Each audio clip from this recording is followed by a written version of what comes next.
See if this works. Not sure what happened, but anyway, I really don't know where I was leaving off. So let's move on to the next thing Okay.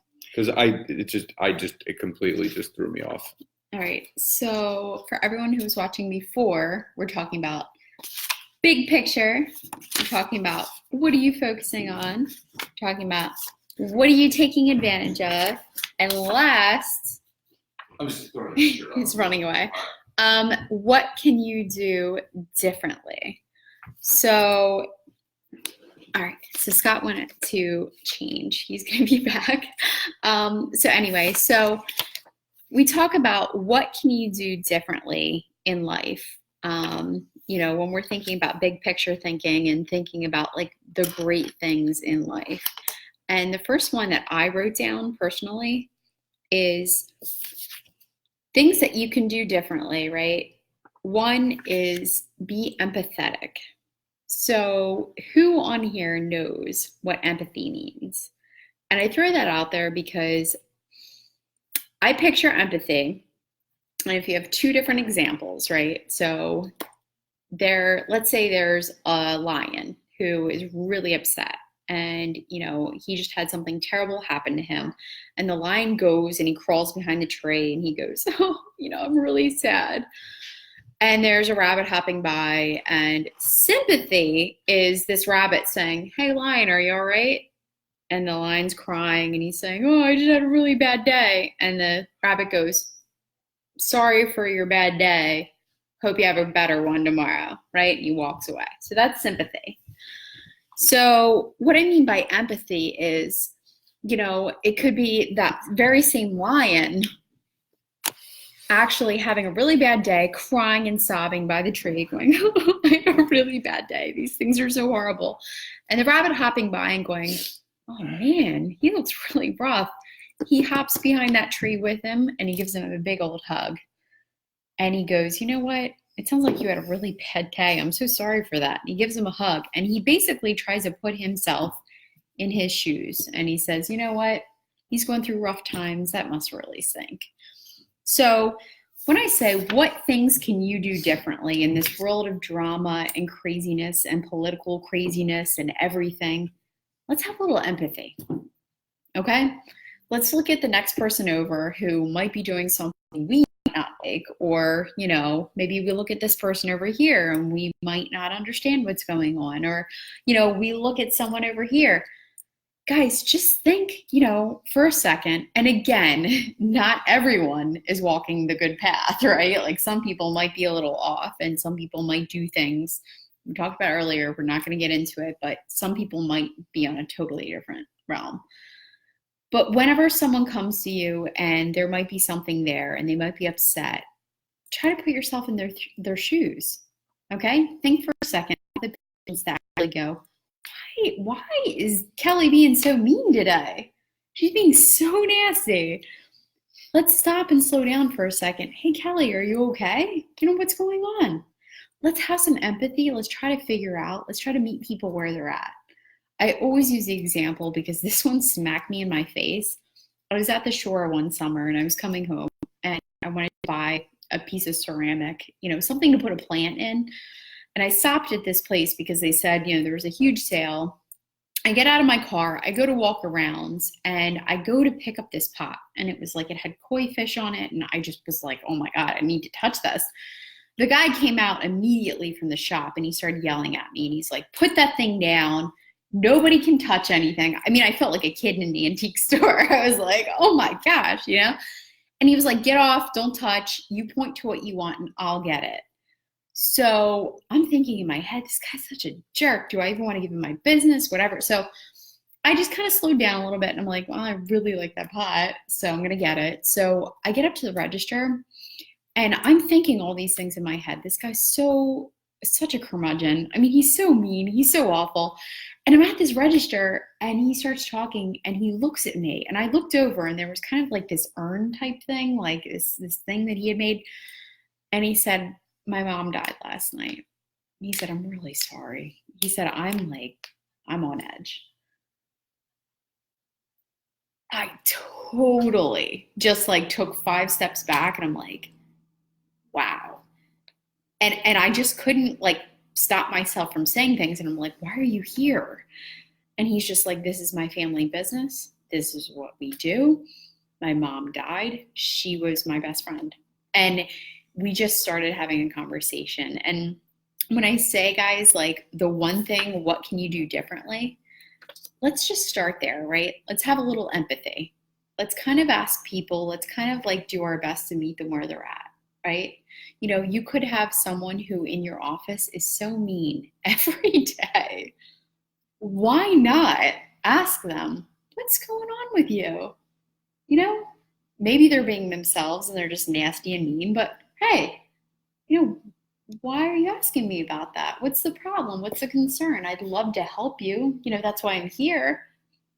What's going on? You know, let's talk about it a little bit more. Lean into it a little bit. Find out what's going on with people. Let's have a little empathy. Let's put ourselves in their shoes.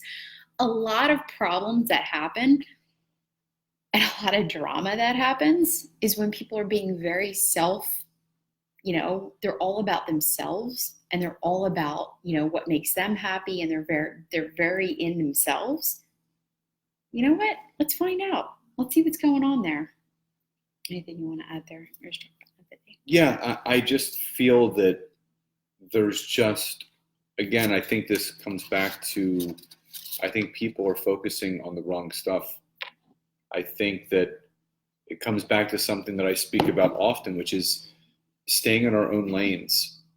You know, when we wake up every morning, our thoughts are, what do I have to do today? You know, I got to go brush my teeth. I have to take a shower. You're not waking up saying, wonder what Dave and Steve are doing right now. I wonder what they're getting into. I hope they're doing everything the right way. If they're not, I'm going to reprimand. You know, everyone has to worry about themselves. You know, it comes back to focus. You know, where your energy goes, that's where your life will flow.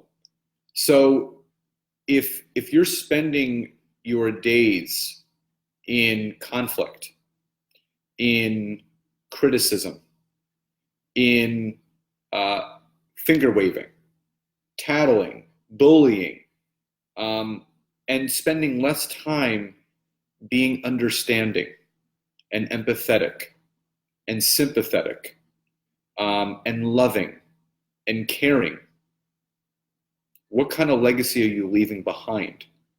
You know, no matter what someone else is doing, you may not like what that person is doing, what they're about, what business they're doing, what life they're choosing to live, what hobbies they have, whether they're eating healthy or unhealthy or working out or not working out or decide to have kids or not have kids or they're getting divorced or they're staying married.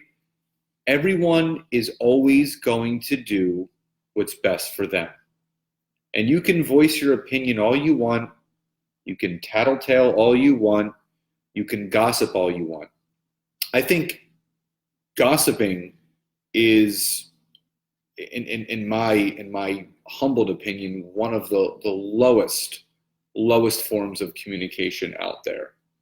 There is nothing good that comes from gossiping. Gossiping is basically just shit talking all the time. You know, instead of gossiping, why not just tell someone what you like about them? You know, what's something that you appreciate about them? Spend your day doing nothing but good, because what you give out is what comes back to you. So if you're going to give out gossiping, if you're going to give out negativity, it's going to come back to you really hard. Like, and you don't know. And you know what? I hate to say this, but I've seen it before, where, you know, people live their life a certain way and they've pissed a lot of people off, and something tragic ends up happening to that person and they feel bad. But here's the other interesting thing. Even the people that they hurt or pissed off, those people are still good, and they will still come back and they will leave that person better, because no one, human beings as a species, we do not like seeing other people in pain. No matter what our feeling is towards that person. You can hate that person with your guts, but if you find out something happened to maybe a relative of theirs or a loved one, as human beings, we can't help but feel empathetic. We feel empathy no matter what, because we end up relating it to something about us, like, oh my God, that could have been me. So just remember, it's something that my mom told me growing up: treat others the way that you would want to be treated back. And it's as simple as that. Like, our parents are smart because they were taught, and they were taught. And, we have something down here, called the filter. And it's, if there's ever a situation that comes up, and Nancy takes me, like if I'm having like a wall kicking moment, she'll stop me and she'll say, let's go through the filter. And the filter is what you're doing or what you're saying truthful? Yes. Is what you're doing or what you're feeling, is it kind? Yes. And is what you're doing or what you're feeling, is it necessary? Yes. If you can answer yes to truthful, kindness, and necessity, you're doing everything you should be doing. Because let's flip that. If I was talking shit on someone, right? And we've all done it. Oh my God. Why? Sorry, we're having connection issues. So I'm just going to leave this. So let's see. What's going on here? Yeah, I mean, we're still connected, so I'm going to for right now, talking. but it's stopping. Oh, it's going. It's going. No, but it's gonna come back in a second. There it is. All right, we got to stop.